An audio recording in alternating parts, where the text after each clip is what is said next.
I addressed my cancer 100% natural, no surgery, no chemo, no radiation. And I at this point, I believe there is a point in time, like there's a place for standard of care and we all have our own journeys. But the idea that I got to choose what I wanted and I got to understand and be engaged and take responsibility in the process was so empowering that I actually went back to school and became a practitioner. Welcome to the Inspired Living with Autoimmunity podcast, the podcast for high achievers who want to stay sharp, focused, and full of energy despite their diagnosis. With your host, National Board Certified Functional Medicine Health Coach, Julie Michelson, where Julie helps you take your power back from autoimmunity. And now here's your host, Julie Michelson.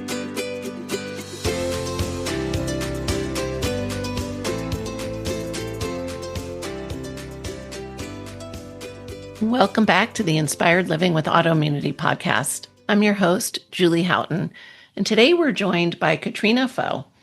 Katrina became a functional practitioner after getting her own breast cancer into remission 100% naturally.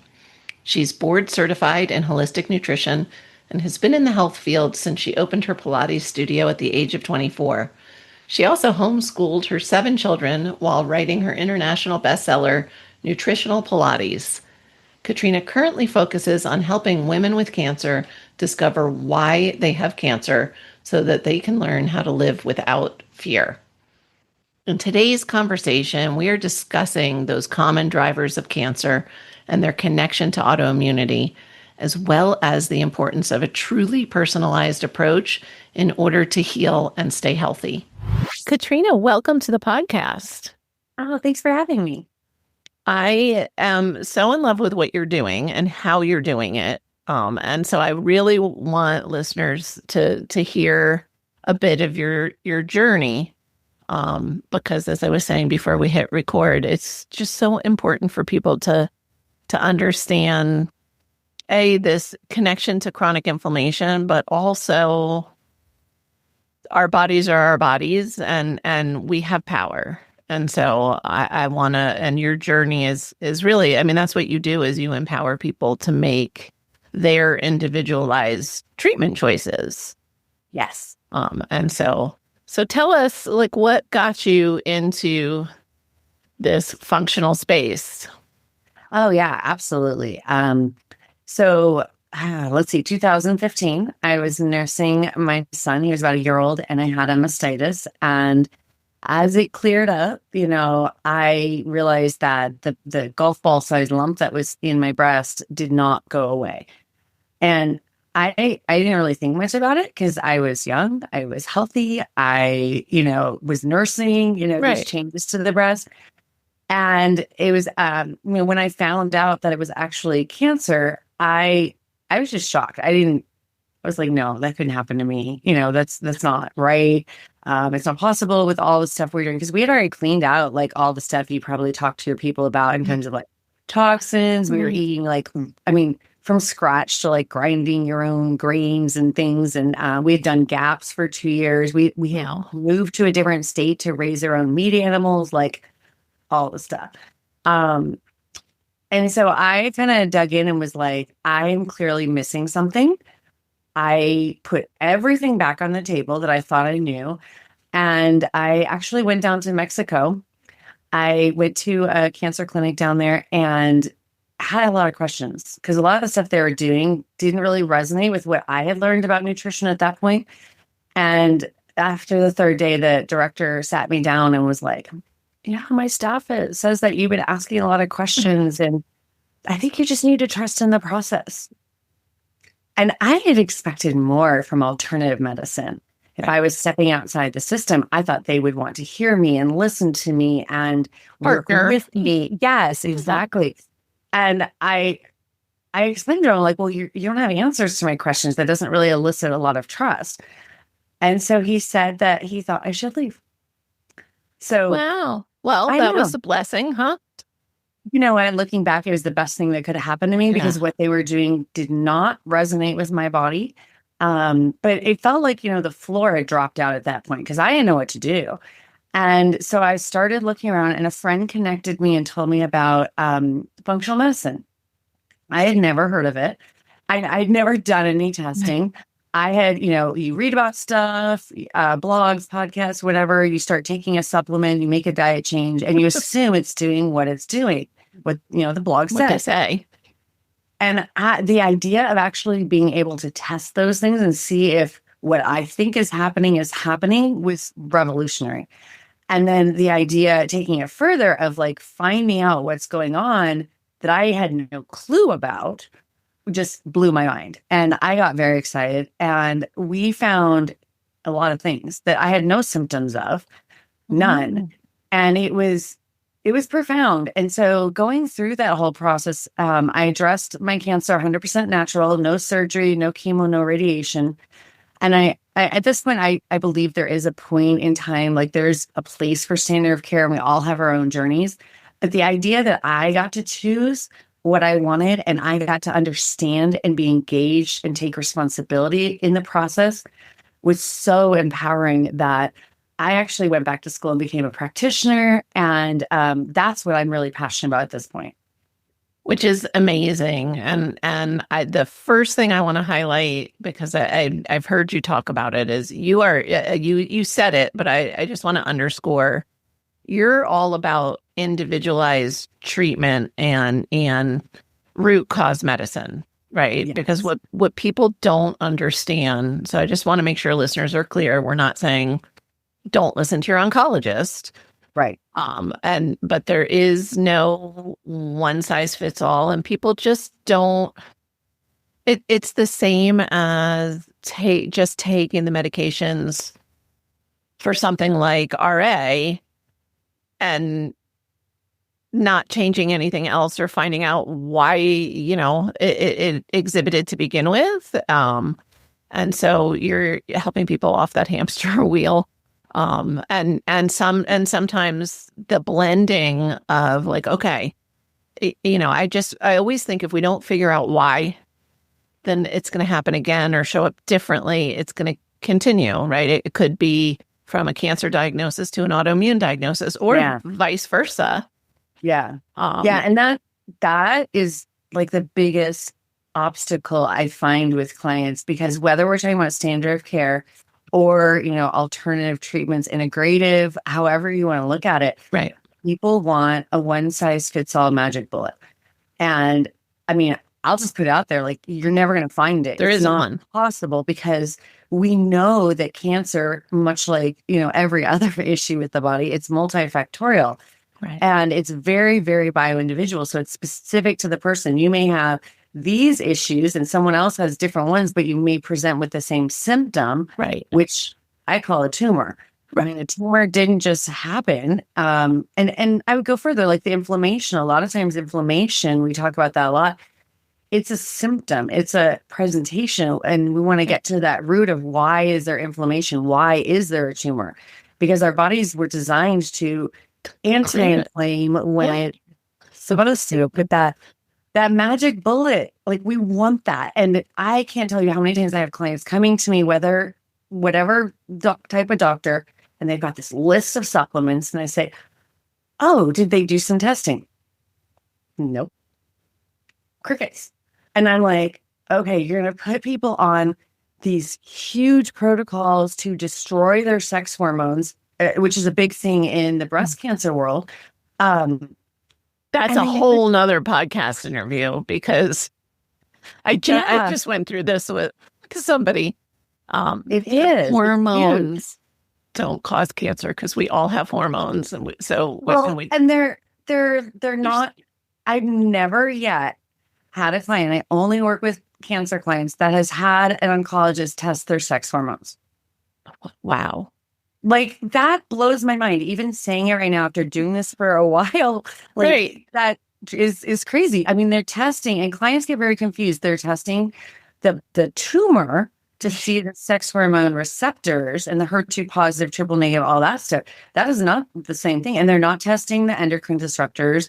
They're not testing, the beta-glucuronidase and things in the gut. They're not looking at all the factors that disrupt it. And so, right. But they're also, to be fair, still not everybody. None of what we're saying is across the board But when you're talking standard of care, they're also giving sugar and juice and whatever as people are in for chemo. So like there's still a lot of work to do.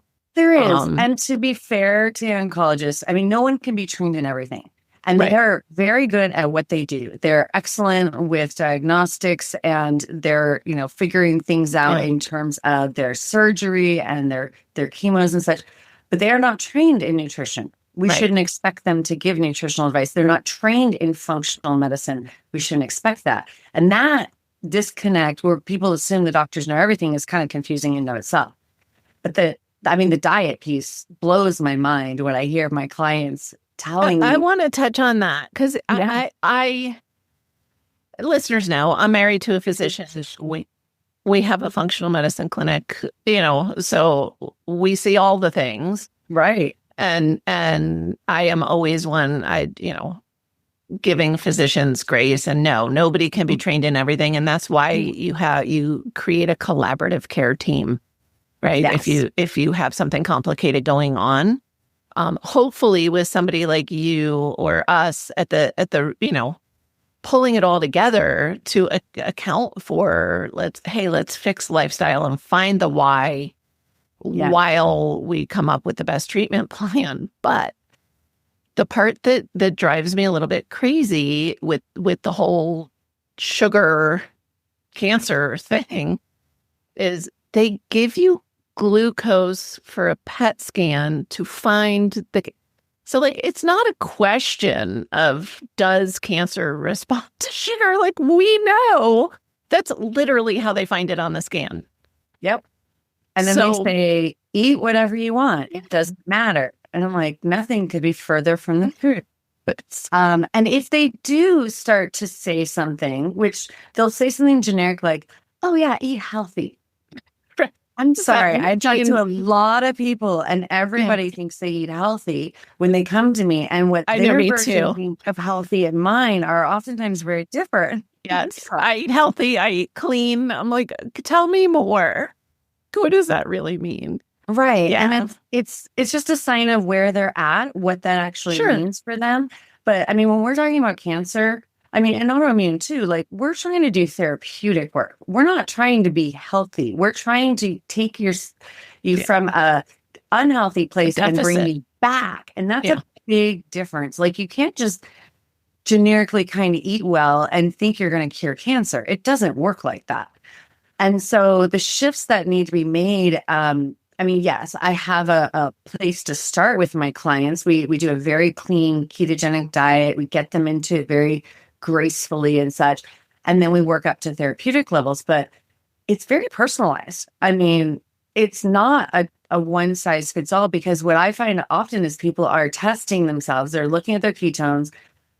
They're not even in ketosis, even though they're eating the right things.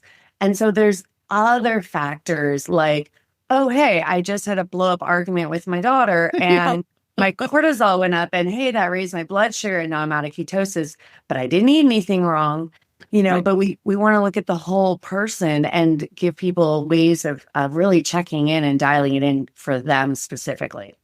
Yeah, which is so important. And I love that. That's my favorite. I remember years ago, I had a client who was already living like very keto lifestyle when I started working with him, but was still is high stress, multi-company, entrepreneur.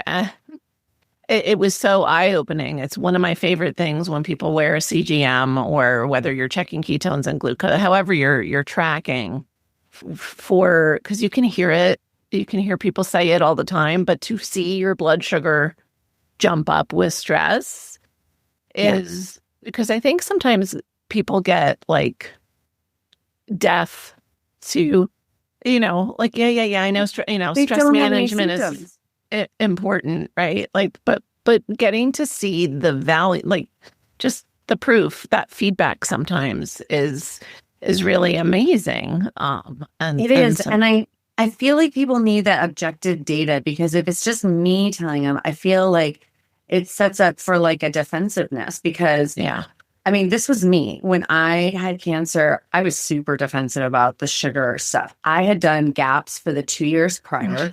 And for anyone that's familiar with it, it's a pretty low carb diet, but it wasn't dialing it in enough to turn around my insulin resistance that I didn't know I had.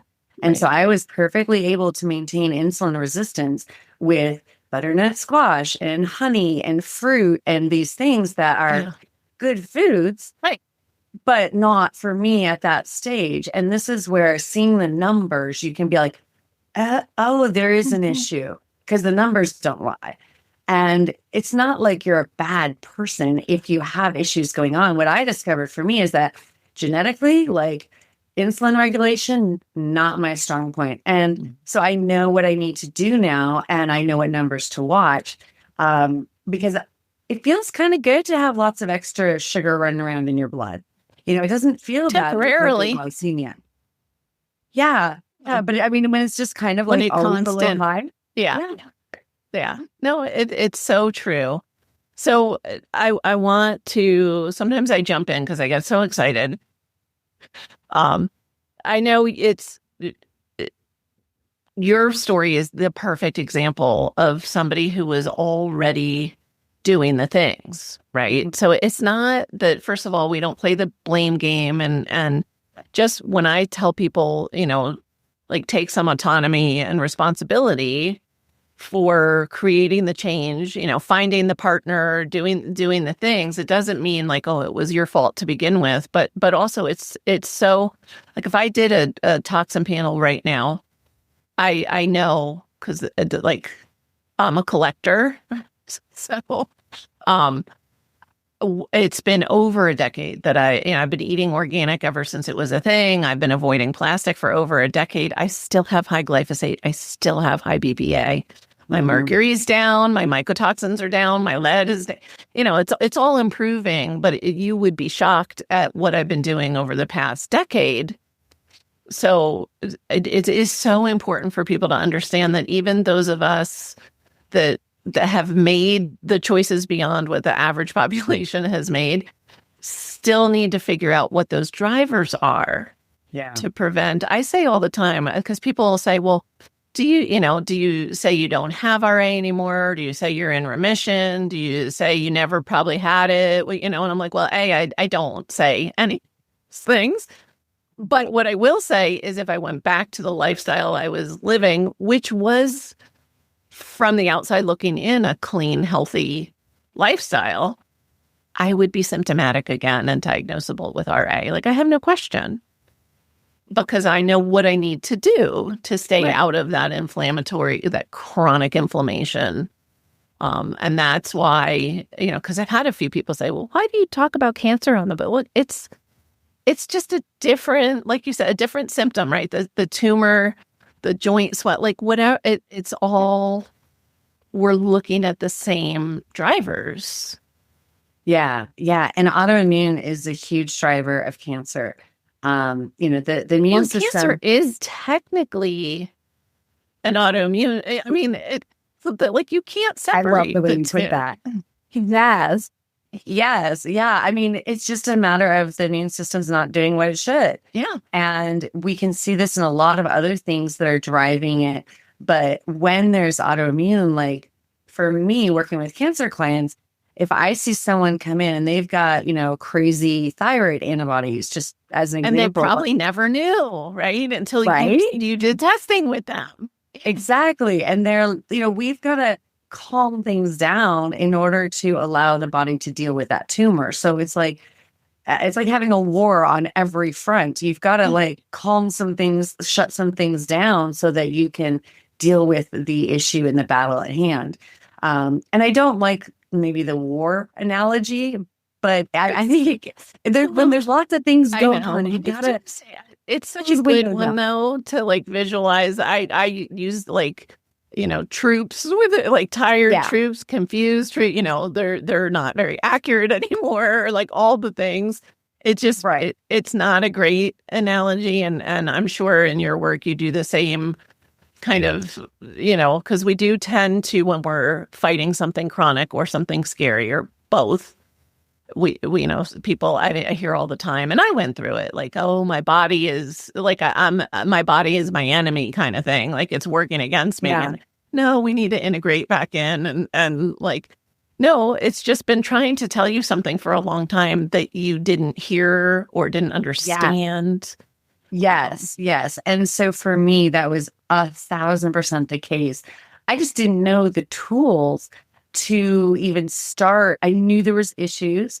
For me, a lot of it had to do with emotional trauma and such, and dealing with all the other, especially like the metabolic issues and such, helped me deal with the emotional trauma. And this whole process of functional medicine allowed me to peel stuff away and be able to deal with it, where I didn't even know where to start. I kind of knew there was an issue. I didn't know what a big deal it was. I didn't know how much this was driving, disease in my body. And I just had no tools. Yeah. Yeah. Well, and I love the peel away. And I'm like, it's not a really beautiful analogy, but I really do that we are like onions. Yeah. So starting with the emotional trauma probably wasn't where you needed to start anyway. Accessible. You weren't ready there, So I love that you said that. And that is, it's always on. Like, are you done? Like with your healing journey? No. And we're still here talking. So no, And that's because like life is dynamic. You're going to get hit by new things. You're going to have new epiphanies of things that you didn't know that you need to deal with. There's going to be new tests that come out that show us more toxins or, whatever it is. And it just is completely always evolving, which can be overwhelming. But when you understand your body at a much deeper level, it gets less overwhelming. And it's more, I have tools to deal with that. It's not, I've lost it. I don't know what to do. I wasn't even planning on going here, but I've heard you talking in the past about, and because again, it's whether we're talking about cancer or autoimmune or both, right? Because we know that if you're not handling the driver of the autoimmunity, you may end up with cancer and vice versa. Like it is immune system gone awry. And I think it's similar really with both pathways still, unfortunately, in traditional Western medicine of this, but most especially with cancer, that this not taking a beat when we get a diagnosis, which is, I can still feel in my body how I felt when I was diagnosed with RA, as a young single mom with 3 little ones, like that it's overwhelm and you're in shock, right? And so I feel like I still hear all the time rheumatologists, and again, I'm not saying they're intentionally using what I would call scare tactics or bullying or, but typically it's like, you have to do XYZ, which is typically also, unfortunately, take these medications, right? It's not clean up your diet, sleep well, manage your stress, detox. Yeah. And with cancer, you have that extra. Oh my goodness. This is time sensitive. It feels so urgent. Yeah. And so I want to talk a little bit about that from your perspective of or maybe even if you have any advice or tools for people to, how do you take that step back when you have, like you said, the expert, the doctor saying like, no, we need to get this scheduled right now. Yeah. And what I hear from clients a lot, prospective clients, new clients, things, there's insane amount of pressure. I am so just disgusted and appalled by what I hear. Now, this is not me talking to the oncologist, so there could be some filters there. I want to give oncologists grace. This is not all of them. Also, but that shock piece, like we don't process well when we've been like dealt a blow, right? And so you need a second. You need to be able to like process it. But the standard is to get them set up for whatever it is, like in the office right then. It's they're not encouraging that. Now, I kind of get at this point why they're doing what they're doing. Because you do want to take a second. Yeah. What do I want? What feels right? What feels good for me? What are my options? What are the options? And oncologists are presenting it as there is no other option. And that's where I have some objections. On the other hand, I see people go the other way where they'll come to me after like they're totally doing that. They're ostrich head in the sand, and it's been like 2 or 3 years. They have like really inflammatory, aggressive cancer. And I'm like, what are you doing? Yeah. Like, you have to do something. And I want to motivate them. But again, it's that pressure type time. But what I have a hard time with, I had somebody I talked to about a week ago, and she said that her oncologist, she had been mentioning that she had some concerns. She was thinking about doing some natural stuff. And he turned to her and said, if you do natural stuff, you're going to die in 3 months. And first of all, it's a little harsh. Wow. If you back up and think about it, like, he has no grounds to base that on. It's not possible to have any research that would give him that information. No. He's making things up as a pressure scare tactic. Now, I'm not saying all oncologists do this. No. A lot of them are very well-meaning, and they're motivating people that are, maybe trying to get out of doing anything and risking their life. But at the same time, like, the lying is not okay with me. No, that's awful. Really, right? Yeah. And so I just encourage everyone, take some time, but take it and be intentional with it, and give yourself like a deadline for yourself to make a decision by. Because if you don't make a decision, you live in this perpetual state of like, I don't know what to do. Right. And then you're stuck. Everything, and they're frozen. And that state is more stressful than anything I know about. And those people are usually running themselves ragged, staying up all night. Like, you can't be up at 2 a.m. researching stuff. Yeah. You need to be sleeping. Right. Like, that's when you go, how does stress play in as a driver?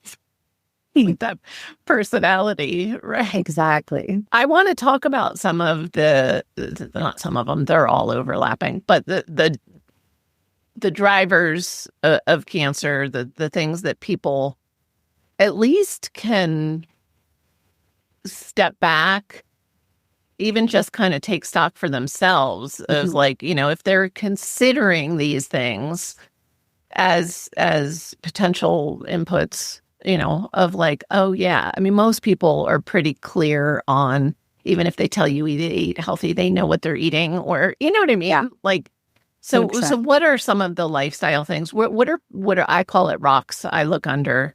I know you also do a lot of texting, like or testing, not texting. What are where do you start? What's that big picture that you want people to consider? Yeah. So there's 10 areas that I'm looking at, and each one of them has layers in it. Yeah, exactly. But these are the things that are shown in the research to cause cancer, drive cancer, be associated with cancer. It's not just, I don't like this, I feel you shouldn't do it. It's not my opinions. This is like the research.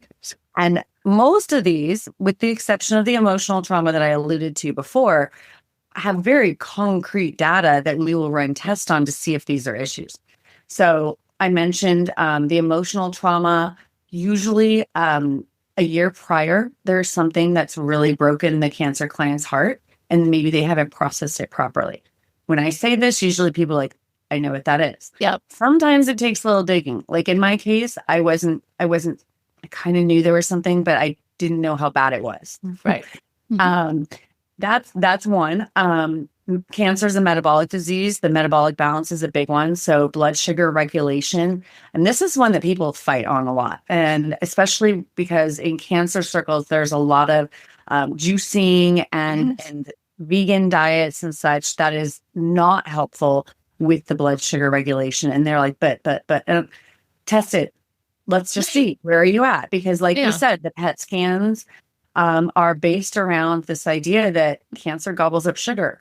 And we have this beautiful ability of our body to make ketones for free that have been shown to shrink tumors, stop tumor growth, all this amazing health benefits, and they're free. Well, and that's the one, again, that one piece that, because I just have trouble letting go of, like, you don't need years of training in nutrition as an oncologist to just at least like, right? that one thing. I'm not saying that's going to heal everybody's cancer, but I sure have seen it either slow things down, turn things around, reverse markers. Like, it's a big piece. And I see a lot of people that are trying to do it with just diet. And I don't think for the most part, this is going to be the only thing, just because there's so many other things now, and especially our environment, just so many toxins that can kind of well, you're the perfect example. You were already, oh my gosh, I don't think I've ever met anybody that said I was grinding my own grains, right? Like, so before almond flour was like at Costco, we used to soak the almonds, dehydrate them, and then grind them by hand. Like, wow, this is how we would make muffins. I mean, it's insane. But, well, I mean, it's amazing, but it is also the perfect example of we are complex, integrated beings. Mm-hmm. One thing didn't get people to where they are, and one thing isn't going to get you to wellness, typically. Like, I have yet to see, it's just the hierarchy of what is, again, back to that bio-individuality, right? What is your, like, where do we need to start with you? But to me, like, across the board, it's the sugar's the low-hanging fruit. Like, don't do it. It should be. And it's kind of crazy when you start diving in and working with clients, how much addictions and just our emotional device. Like, yes. You talk about a cancer diagnosis. What do they want? They want the wine, they want the chocolate, they want the carbs.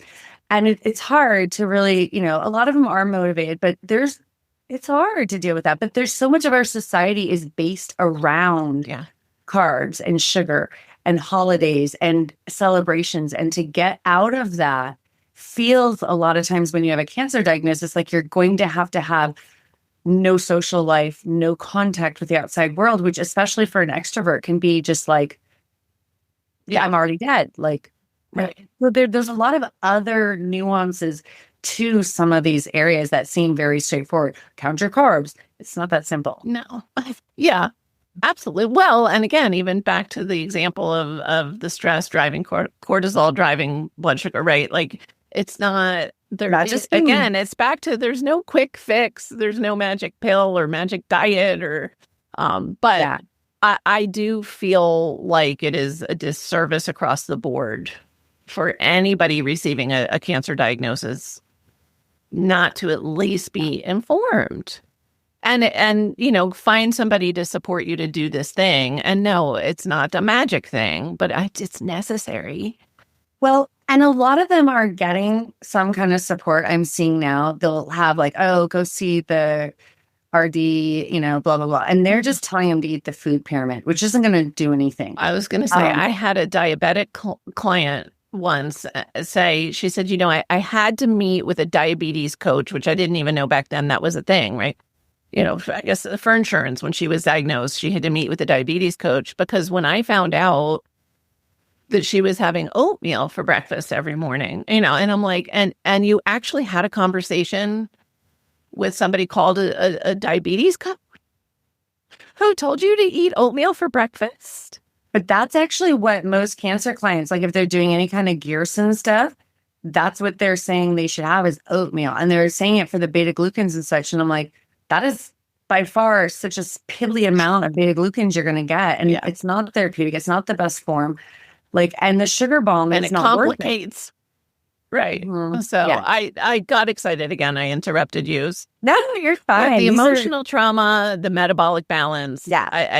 And those are two things that I know if anyone's listened to any other episodes I've done, like they're familiar that these are definitely areas we need to work on to heal. Yeah. Yeah. And then I'll throw out there the microbiome. So in cancer circles, everyone's talking about ivermectin, fenbendazole, menbendazole, all these things. And they're anti-parasites and they can help if you have parasites. But I mean, people aren't even testing and they're taking this stuff and there's herbs that are amazing for this stuff that you don't even have the side effects. But also I can't beat this drum enough. Like people are not looking at their digestion and I mean, if you go to a keto diet, you have to make sure you're digesting fat properly, because most women that are middle-aged grew up like I did, hearing fat is bad and not eating fat. So if you switch all of a sudden to eating 80% of your diet is fat, like, hey, you might have some issues with that. Right. And that's where And a do lot of you the still keto have a food comes. gallbladder? And do you still have, Yeah, like all these exactly. things? Yeah. But even beyond that, like making sure they have enough stomach acid. I rarely find somebody, especially with a cancer diagnosis, that does not have serious issues upstream. And this is not saying probiotics are bad, but that's very, very downstream. We want to look higher and look at the whole thing. And then I always things say, like if you feel your food between the time, if you feel anything going on between the time that you swallow and the time that it leaves your body, it's a symptom. It might be typical for you, but that is not ideal digestion. that is super, super well put. And I think that that's where a lot of us go wrong. We think that, oh, it's typical. Heartburn for average. Yeah. Yeah. No, Or yeah. when you ask, it's kind of like the people that are clean eaters, when because I'm sure you do too. I ask everybody about their bowel movements and how regular they are. And again, I have to ask that follow-up question when people are like, oh, I'm regular, like, okay, well, how often do you have a bowel movement? And I mean, I have heard from grown, educated adults, like twice a week, after telling me that's regular because that's typical for them. And I'm like, okay, we've got some motility issues we need to tackle first. No wonder you're so toxic. People aren't connecting that that's something you can do something about, or like taking it further, leading into the next bucket. Yeah. I mean, with the hormones, a lot of people aren't connecting that it might not be just the gut, that like things like your thyroid is going to play a part in the motility of your gut. So they're all kind of really tied together. And this is where I love being able to test. I mean, I make all my clients do all the testing because I don't want to miss something, because when you're looking at things that are all tied together, you've got to see it. Yeah. So with that hormone, you've got the sex hormones, and it's not just like we've been talking about for so long about high estrogen bad. It's how the body is processing it out. There's different pathways. And when we use something like a Dutch test, we can see which pathway is being used and if it's appropriate. And that's what the research is pointing towards, might be even more connected to cancer. The adrenals, the thyroid hormones, all of that we want to look at. And with the adrenals, we also want to look at, like you were talking about, the stress levels, the circadian rhythm. I mean, the sleep stories. I rolled my eyes because I'm thinking, what circadian? And, I mean, so many people we're so far away from how we were designed to live, and that's that's why we're doing what we're doing, right? It's because we have to kind of take extraordinary measures to keep our bodies healthy and protected, or return them to health and then protected. Yeah. Because of just the modern times that we live in. Yeah. And I'll just tell you, for me, like before and when I had cancer, I just thought, I'm a night owl. This is how I am. This is who I am. This is how I was made. This is just it. And as I did this work of getting everything dialed in for myself, I shifted, and I get up on my own without an alarm clock, usually before 6 a.m. every single day. And it's the craziest thing. My body, if I change time zones, usually will stay on the right time to wake up. And I usually also set an alarm clock because I'm just have a meeting or something to go to. But it's fascinating. Like, I love it, and it feels so much better. But I didn't think that it was even possible. I just thought that's who I was, because the way we talk about things, are you like this? Are you like that? Well, they're symptoms. They're not who you are necessarily. We had dinner with friends last night, and I was telling on my husband about how he was another, even I thought he was a night owl and I'm an early bird, and I like to go to bed early, and he falls asleep before me almost every night now. And not because I'm going to bed at midnight or 2, Right.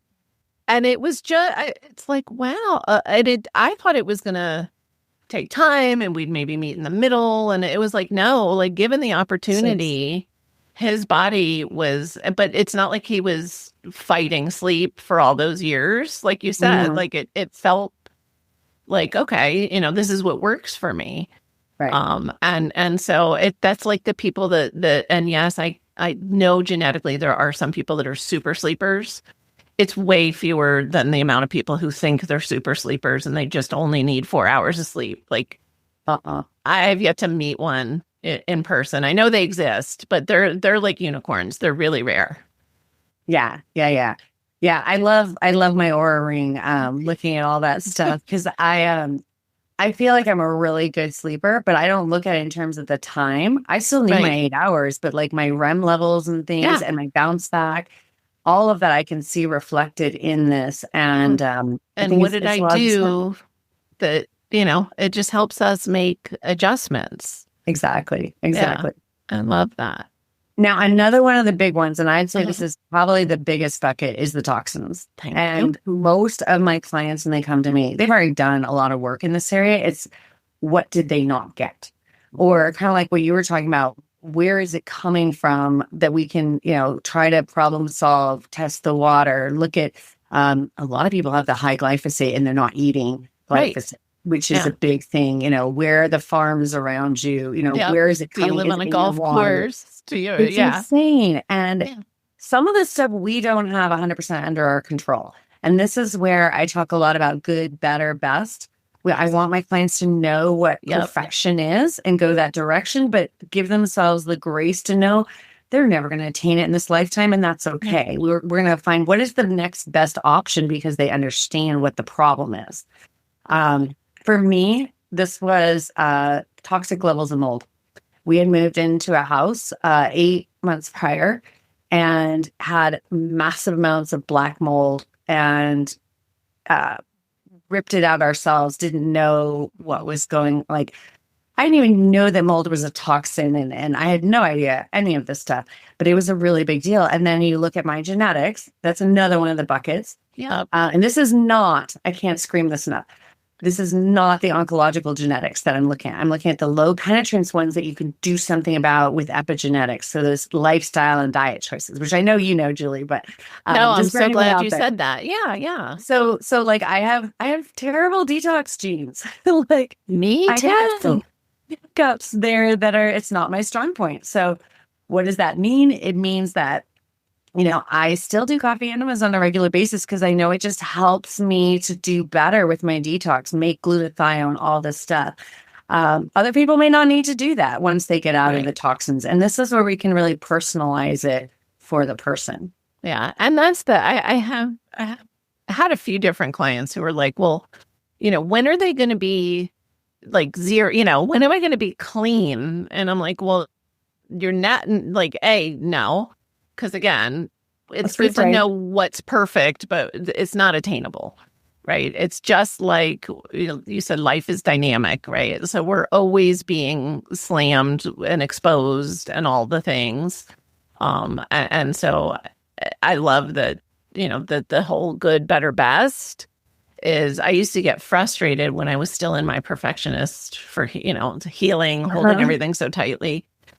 Back before he was my husband, but when my husband would say, but health is resilient and better, better is better. And now my staff at the clinic, they're like, we're going to make you a sign, better is better. It's so profound. And I'm like, no, but every little good choice you make helps.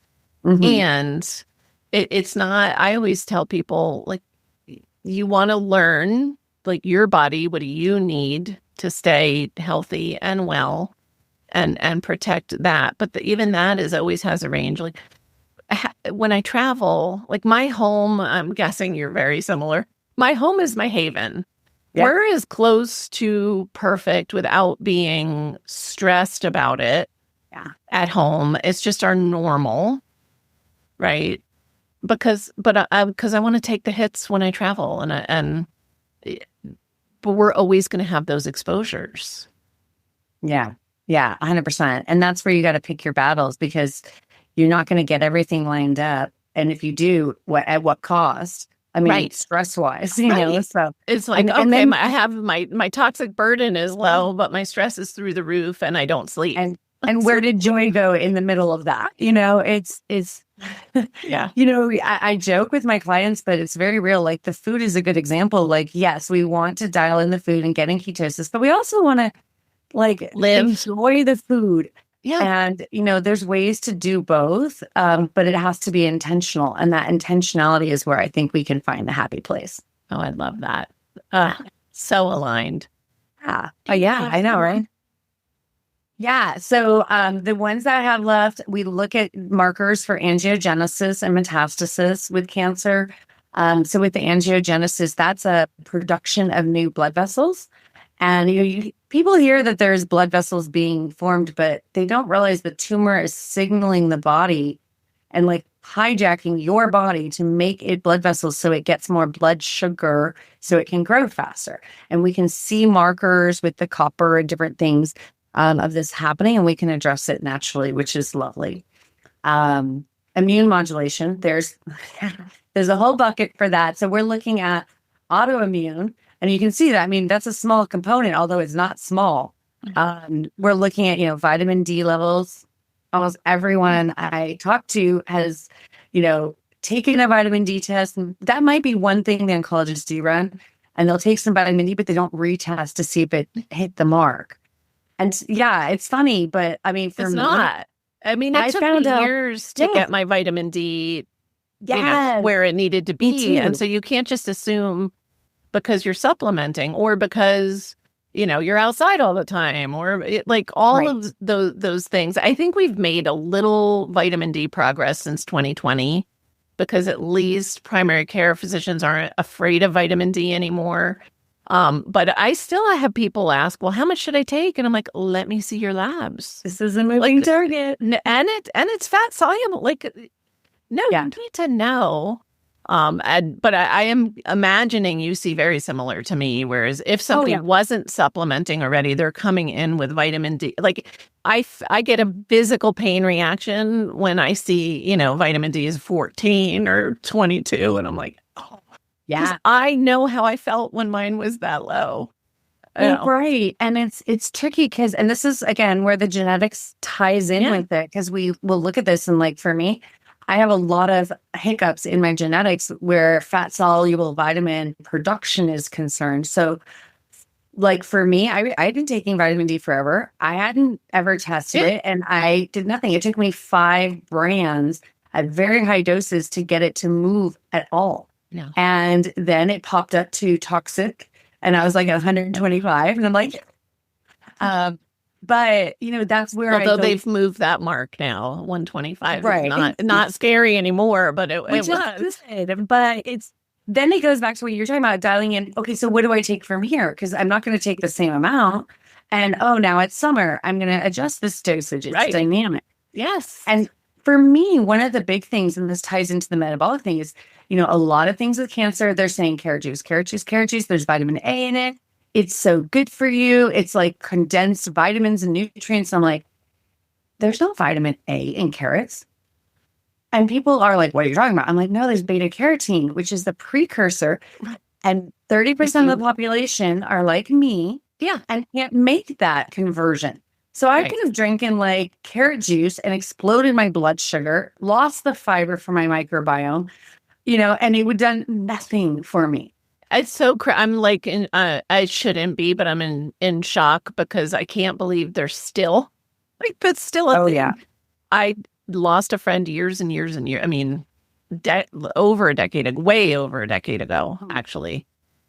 And she was battling cancer, and her skin was orange. Yeah, it happens. Yeah, and the thing is, of cancer. But that was a long time ago. I would like to think we've made some progress.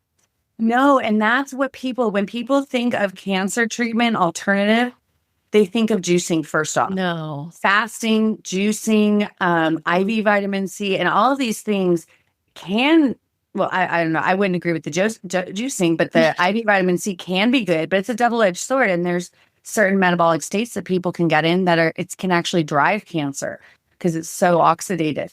which is why it works at an earlier stage and different markers. But it's just, there's so many different layers to it. And it can't be, this is where I see the big disconnect, where alternative medicine gets such a bad rap for not being effective and not being consistent.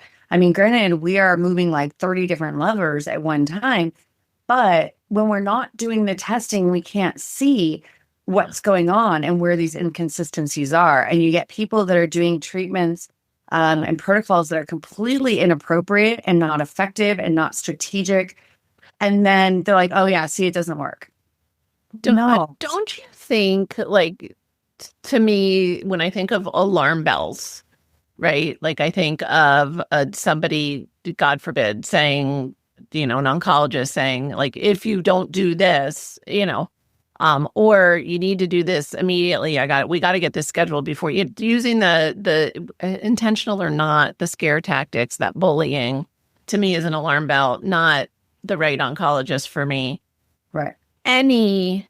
Because alternative, like, it's such a big umbrella. Even functional medicine has gotten, I've met so many people who are like, well, I have a functional medicine provider and they're treating my hormones. And we're talking about like a postmenopausal woman, right?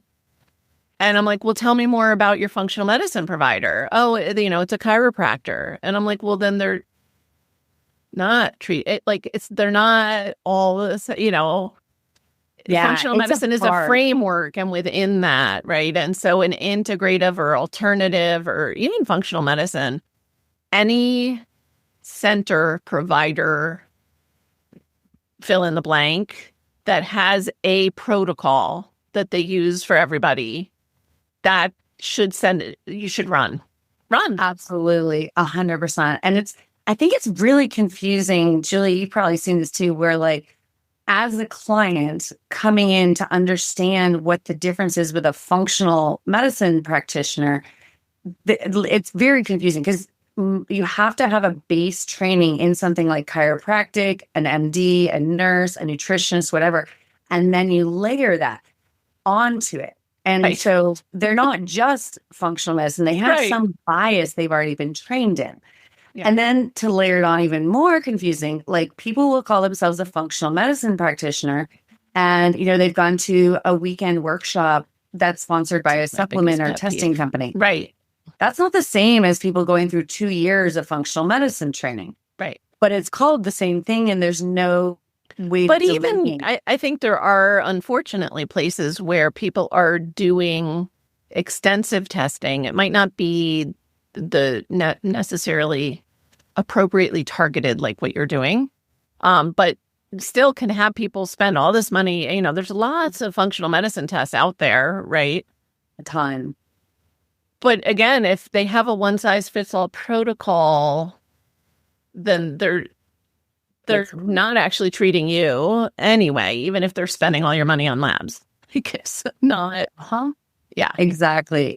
It's crazy. And it's really hard as the consumer to weed through all this. And especially when you're dealing with the emotional trauma of getting a diagnosis in and of itself. Yeah. And you put a little pressure on them. I mean, I get it. I understand why they just do what the doctor says and they don't take the time like we were talking about. But getting to this root cause, the cool thing is, I look at cancer like a spectrum. Mm-hmm. And, there's a point where there's a tumor and it's big enough to be seen on a scan, but that doesn't mean it's not progressing and things are going that direction beforehand, where we can see this on the functional testing. Right. And once you're in, remission, whatever you want to call it, where there's no evidence of disease, that doesn't mean the terrain of your body is all taken care of, where it's not just going to pop right back. Because if you don't address that terrain, why wouldn't it come back? And I often make this, joke that's not a joke. Like if you have a client who has mold and they're in a moldy house and they get cancer, and this is a known carcinogen, no one tests anything, they do their standard of care, they're still living in the moldy house. Right. It's still in their body. Why wouldn't it come back? Right. And that's the part that like makes me crazy, because just like standard of care is kind of throwing, like, let's see if this works, wet spaghetti on the wall. I mean, for the most part, alternative medicine is doing the same thing. because they're not testing. It can be. And yeah. And if you're just like, you got the list of supplements, like you were saying, or, oh, everybody gets IV there, everybody gets this. That's not Those aren't personalized addressing the medicine. root causes. Yeah. And the cool thing is when you get to these, why this happened, you have direction as to which of those adjunctive therapies, I call them, would be most effective. Yeah. IV vitamin C, it doesn't hit all these drivers. And so you can see that.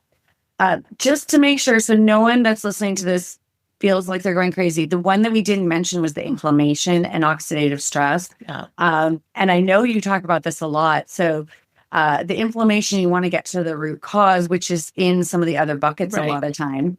But the oxidative stress, I think, is one we don't talk about a lot because like you were saying with the diet, when you are burning carbohydrates, like talking Krebs cycle, you're creating more ROS, the reactive oxidative species, that if you don't have enough antioxidants to take care of them, they become oxidative stress. And that's the biggest form of it. People are always, I'm exposed to this oxidative stress. It's like, no, we're creating it. Yeah. And I mean, when you do something like a keto diet, just from the diet, which is so exciting to me. It's just one of those things that is not talked about. And it seems like super connected, like obvious once you hear it.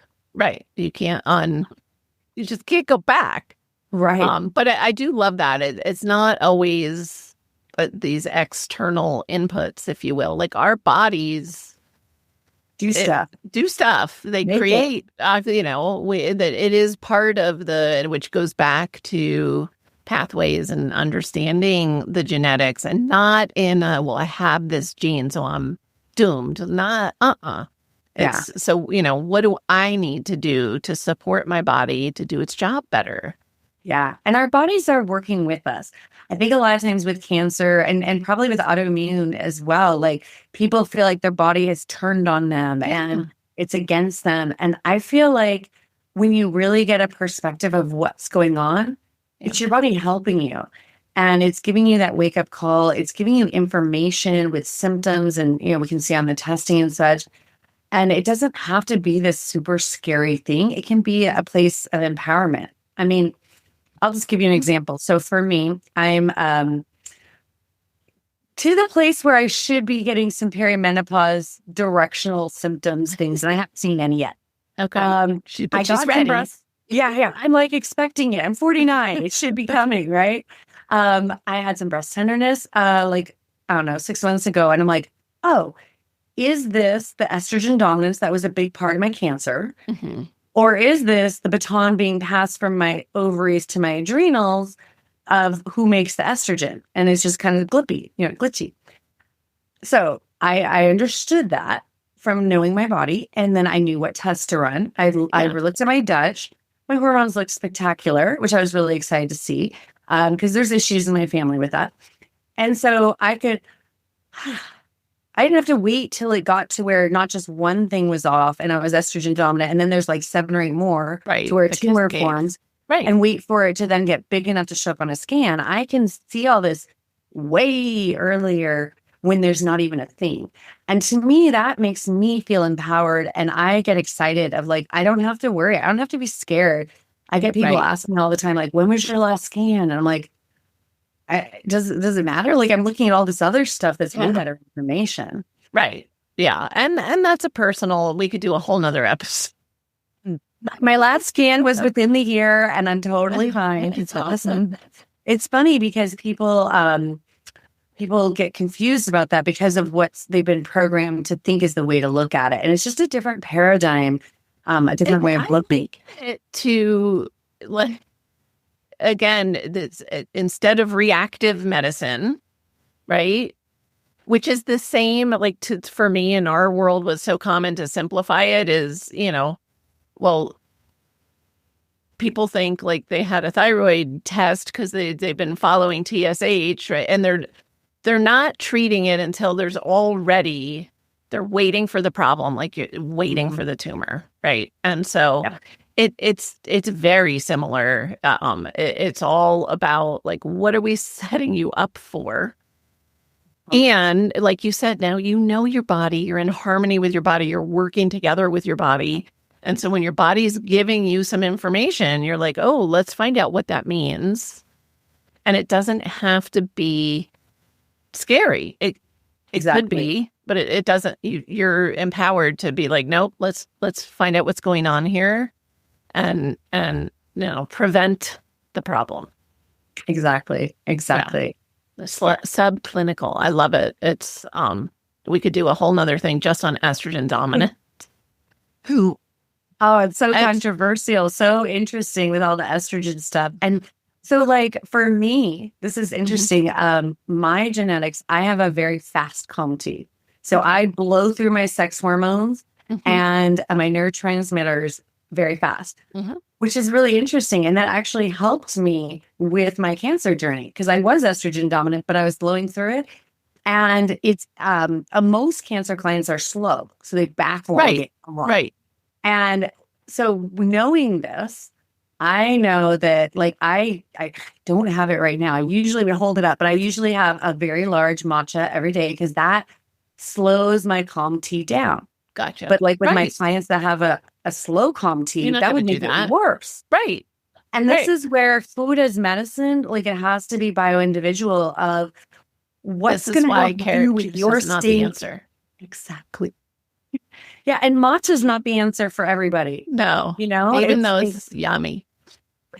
Exactly. Right. But it's that we can make the choices and it doesn't mean back to the whole like better best, right? It doesn't mean that someone else, with a slow COMT might like, it doesn't mean they can never, ever, ever have a matcha. Exactly. Right. Like it's just knowing the impact of the food. Yeah. But they don't want to be the person that consumes copious amounts daily. Right. And like I see people doing, and I'm like, no. Yeah. Strategic. When you have knowledge, you can really be strategic. Yeah. It's so empowering.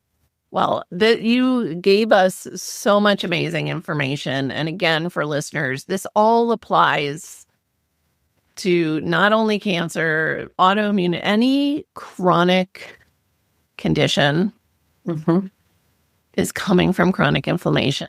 And so all of these points that Katrina is giving us, like these areas to look at. And again, not you mentioned the word grace earlier. It's like we don't do this stuff all at once. It's not like here's your list, go home and get perfect. And so finding somebody like Katrina to guide you through the process, help you identify, but also the prioritizing and how do we make these changes for the individual. We're at the point in the conversation where listeners are leaning in because they know I'm going to ask you. I usually ask you for one thing that listeners can do starting today to improve their health. But what is one thing people can do to just across the board be reducing their cancer risk? Oh, yeah. I love that question. There's so many things. And I think what I'm going to choose might shock some people. But the biggest thing I feel like is that inflammation with the seed oils. And most of the people that I talk to would be like, yeah, I do that. And, they're using coconut oil and such with their cooking, but there's still this insidiousness of it's in so many processed foods, but it's in every restaurant. Yes. If you're eating something with mayonnaise on it, it's made with canola oil. If you're having salad dressing, because that's the go-to. I'll just have a salad with some meat on it. That's healthy, right? No. Yeah. That's terrible. Like that's where I'll bring my own salad dressing. I'm only giggling because years ago you do that. Oh yeah, and it's funny is at home we cook. We don't eat out that really, and people are like, oh, you live in such a healthy area. It's like fake healthy. The restaurants are not. It's still hard to find a restaurant that doesn't use seed oils, that is using, grass-fed and grass-finished beef. Why would I pay for a corn-fed industrial steak when I have grass-fed in my freezer? We just can't do it. And we love cooking, and so it works for us. But I laugh because years ago, I would carry, not dressing, but my dressing was a packet of MCT oil plus a lime in my and some Himalayan sea salt in my purse. That's interesting. And finally, my kids they're all adults, but they were like, "Mom, you don't need to carry the lime. Like anywhere you're going to eat, either is going to have a lime or a lemon. If they, Kids are doing it. I mean, they may not. I had my mom and I went around with this, and she's like, "It just doesn't fit in my purse." And I'm like, "We are going purse shopping."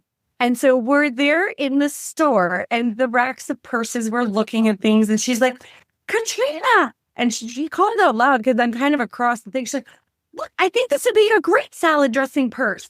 And there's a lady in between the two of us, and she looks at us and she just loses it laughing. And the three of us were hysterical there because it just sounded so absurd. But I mean, she got the purse and she takes her salad dressing. Well, and I was at a longevity conference a couple months ago, and because I've gotten, again, which is a healthier place for me, I no longer carry limes, and I actually tend to not carry MCT oil in my purse anymore either. And we were having lunch at this conference, and it all looked clean, and normally I would not put the salad dressing on. I don't know what I was thinking, but I put their vinaigrette or whatever it was on, and man, did it hit me. I mean, I was like, I needed a nap, and it was like, oh, it was the salad dressing. And I did not. I did bring MCT oil the next day. Right. Because usually all I could eat or will choose to eat at an event like that would be the salad with, and then maybe not the protein. I always have grass-fed meat sticks and purse. Yeah. I mean, and you don't need to travel with a carpet bag. Right. But I want to point out, because you're saying that you're sensitive and you can feel that. Right. And that is such a huge blessing. I know a lot of times you probably get clients that feel like it's a burden that they're so sensitive. And I just want to reframe that, because most of my clients do not feel anything if they do that stuff.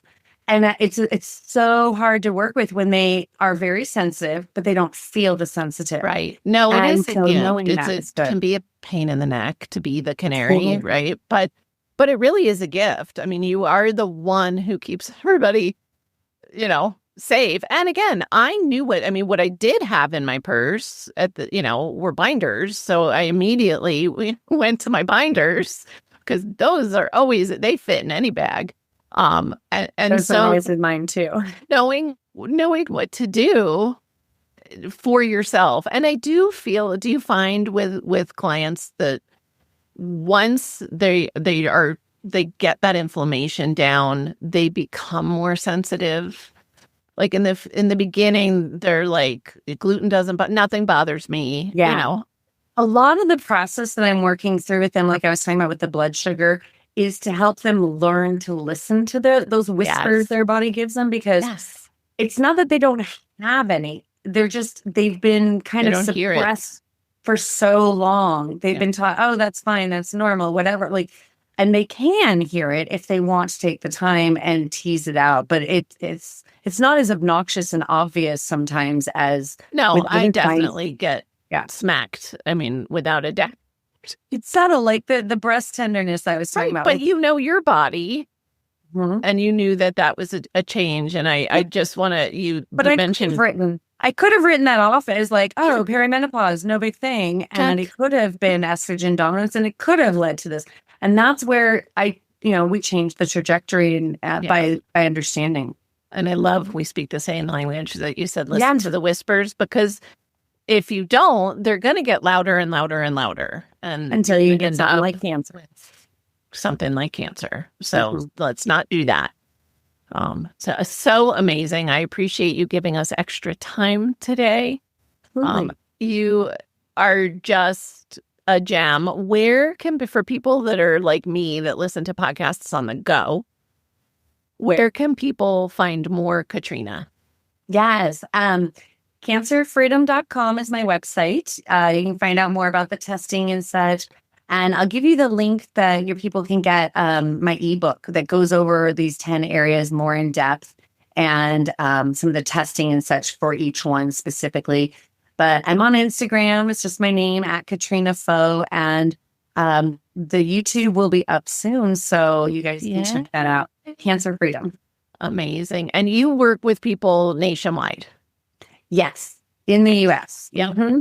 Wonderful. That's true. I should specify because we do have listeners that are not in the US. Oh, okay.